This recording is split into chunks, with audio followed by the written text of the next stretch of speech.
nghe đấy lắc tay lớn rất là lắc chết chúa chúa kho đó chúaសូមអង្គពិធីទាំងមូលអបអរសាទរដើម្បីទទួលបដិសេធកិច្ចស្វាគមន៍នៅវត្តមានអញ្ជើញដល់លោកពុំពួររបស់ឯកឧត្តមគណៈអធិបតី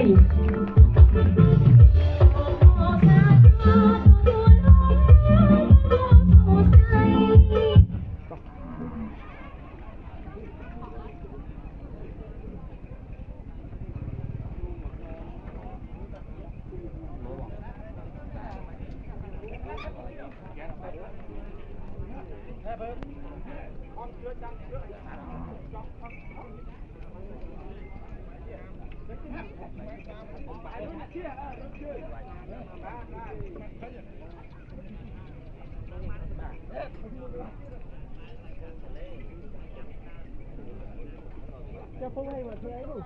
không ấy làm tiếng này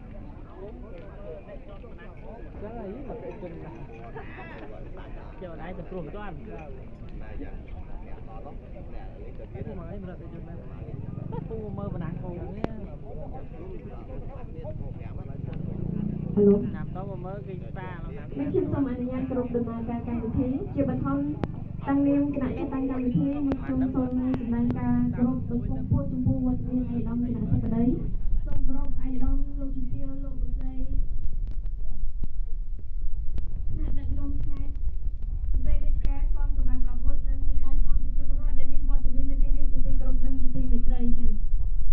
ông biết khi tôi mua chúng tôi cùng ngày này chúng tôiประกอบដោយสิ่งใดសំណងទីគេយ៉ាងក្រៃលែងដែលរដ្ឋបាលខេត្តតាកែវបានរៀបចំពិធីប្រណាំងរទេះសេរីដែលកម្មវិធីនេះប្រព្រឹត្តទៅយ៉ាងអធិកធម៌ក្រោមអធិបតីភាពដ៏ពងពោះឯកឧត្តមវ័យសំណាងអភិបាលនៃគណៈអភិបាលខេត្តតាកែវ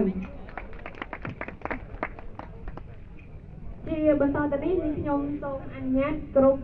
អញ្ជើញឯកឧត្តមគណៈអធិបតីនិងអង្គពិធីទាំងមូលមេត្តាដំមួកដើម្បីត្រៀមលក្ខណៈគ្រប់ទង់ជាតិនិងគ្រប់វិញ្ញាណក្ខន្ធវីរយុទ្ធជន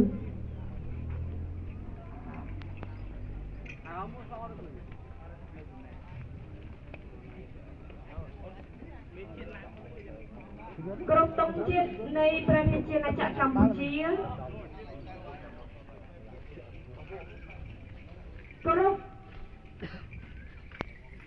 សូមពួរទេបាសាមាសាយើងឲ្យបានរុងរឿងនៅជាមង្គលស្រីធូស្ដីខ្ញុំព្រះអង្គសូមជ្រកក្រោមលោកព្រះបាទអូមៃនៃព្រះរកដីពងសត្វដែលសាប្រាសាទថ្មក្រុមក្រ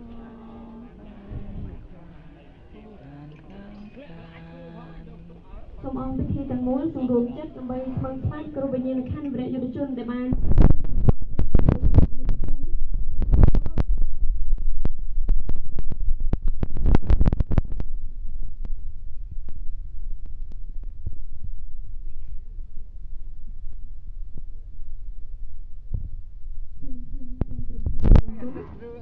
ជាបន្តទៅនេះដើម្បីជូនទៅដល់ឯកឧត្តមគណៈអធិបតីក៏ដូចជាអង្គពិធីទាំងមូលបានជ្រាបពីលក្ខន្តិកៈនៃការប្រណាំងទាំងទស្សនីយភាពសប្បាយរីករាយដូច្នេះហើយនេះខ្ញុំសូមអនុញ្ញាតប្រគល់កម្មវិធីជូនទៅដល់ដើម្បីនៃការពីលក្ខន្តិកៈជូនអង្គពិធីក៏ដូចជាដំណើរការនៃការប្រណាំងដូចតទៅចាសសូមអរគុណ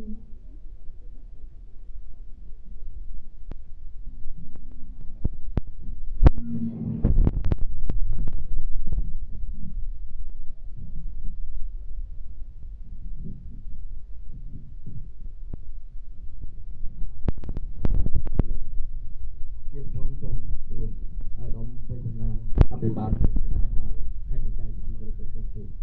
សូមគោរពអរលោកលោកស្រីទាំងអស់ដែលជាប្រទេសជាតិខេត្តតាកែវទាំងមូលសូមរៀបខ្ញុំបានតំណាងឲ្យក្រុមបណ្ដាញគ្រូដែលរៀបជាជំនាញវិទ្យាទីវត្តបានវាពីថ្ងៃកន្លងមកនេះគឺថាវាបានជួបជ័យឲ្យសប្បាយរីករាយបន្តថ្ងៃនេះបន្តមកដល់ខេត្តតាកែវបន្តទៀតអញ្ចឹងសូមរីការជូនដល់អាដាមជារដ្ឋមន្ត្រីទាំងអស់ឲ្យបានជ្រាបពីបញ្ហានៃការបណ្ដាញគ្រូទាំងអស់មានចំនួន36នឹម មកពីរាជធានីភ្នំពេញមានចំនួន10នឹម